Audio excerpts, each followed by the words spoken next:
Good afternoon, everybody, and welcome to another edition of the RotoBaller Radio Waiver Wire Series. The Waiver Wire for Week 4, the week beginning May 2nd, as we take a look at pitchers available on your league's waiver wire. I'm your host, Anthony Aniano.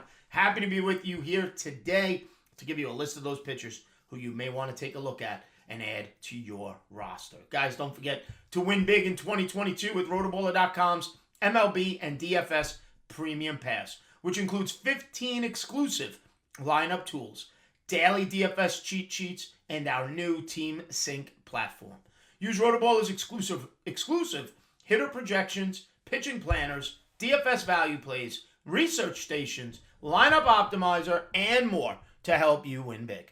For a limited time, get your MLB Premium Pass for an extra 10% off using the discount code ACES. Visit rotoballer.com, sign up today, and start rotoballing like a boss. All right, everybody. Hopefully you've already checked out the waiver wire hitter video. If you haven't, make sure you go back and watch that after you watch this. Follow me on Twitter at @ANianoFantasy. We take a look here today for the week beginning May 2nd. I have 6 pitchers, 3 starters, 3 relievers who we need to pay a little bit more attention to available on the waiver wire. And it starts in Oakland with Paul Blackburn.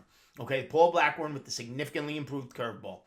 Only rostered in 43% of Yahoo leagues. Now, full disclosure, I always use Yahoo roster percentages. At or about 40% is my guide on whether to mention the player in these shows. So Blackburn's right there at about 43%.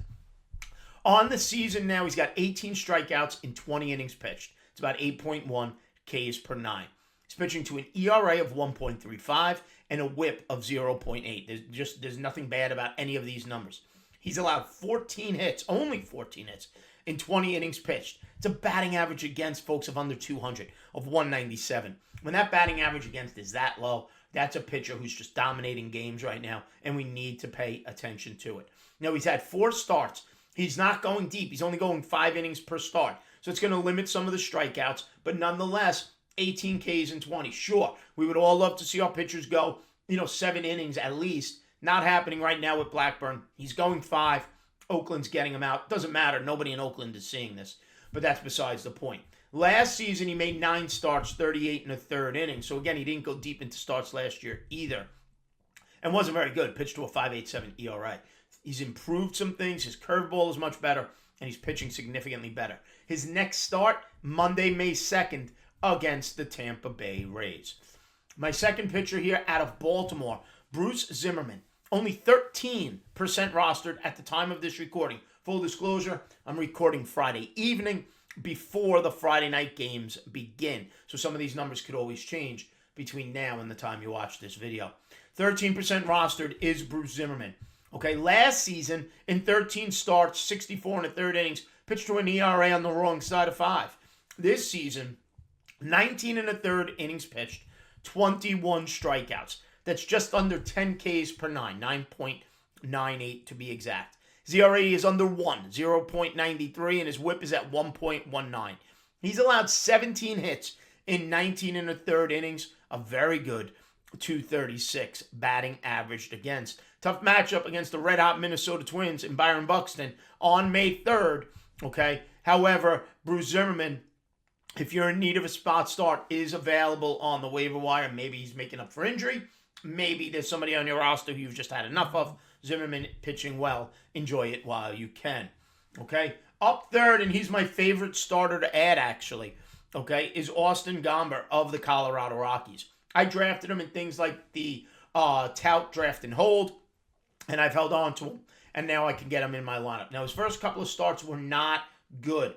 Okay, last 2 starts, though, have been very good, and that's what brings him to my attention. In his last 2 starts, 12 innings pitched, 2 earned runs, 14 strikeouts. I love those numbers. He struggled early. He's been better in his last 2. It's brought his ERA down under 4 for the season at 3.86. Okay, he's got 20 strikeouts and 21 innings pitched. So those first 9 innings were terrible. The last 12 have been very strong. 20 strikeouts and 21 on the season. And like I mentioned, 14 of those Ks over his last 12. Whip is at 1.24. He's allowed 19 hits in 21 innings pitched. batting average against of 241, okay? But again, shrink that sample size to his last 2 starts. He's pitched very well. His next start is a nice one. May 5th against the Washington Nationals. The Nationals have been terrible. Gomber has a terrific start against them.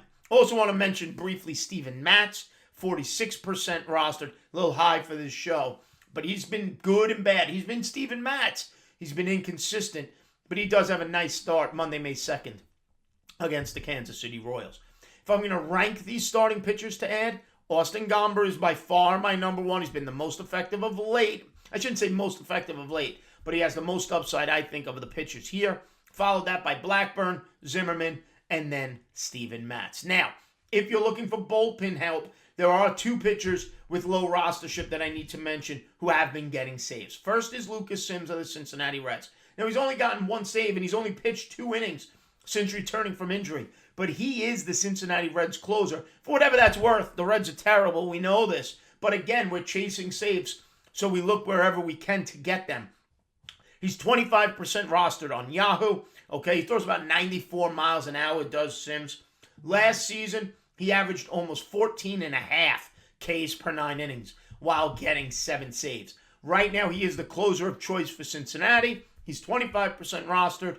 The problem is he's only pitched 2 innings, so he's only gotten 1 save. And how many save opportunities will he get closing for the Reds? Second is Anthony Bender of the Miami Marlins. 36% rostered.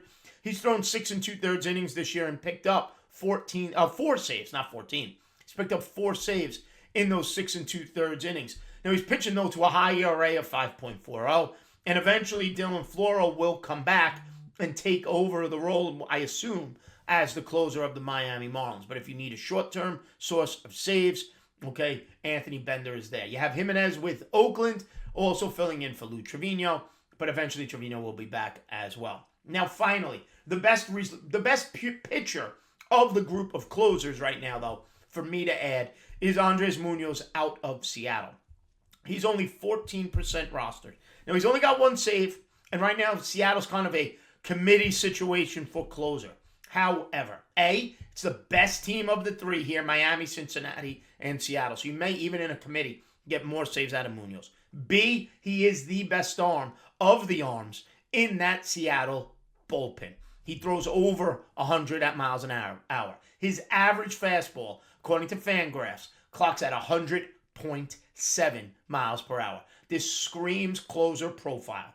Now, this season, being used in multiple different innings, 7th, 8th, 9th innings. Like I said, he's got 1 save. He has pitched 7 innings, and he struck out 14 batters. That is an average of 18 Ks per 9. His ERA is at 2.57. His whip is 1. Okay, he's allowed 4 hits in 7 innings. The batting average against is 1.67.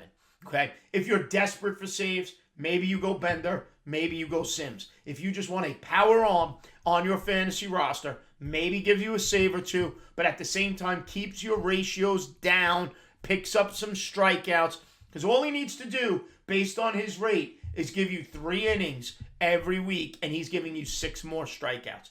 Let's just assume he's giving you 2 strikeouts every inning out there.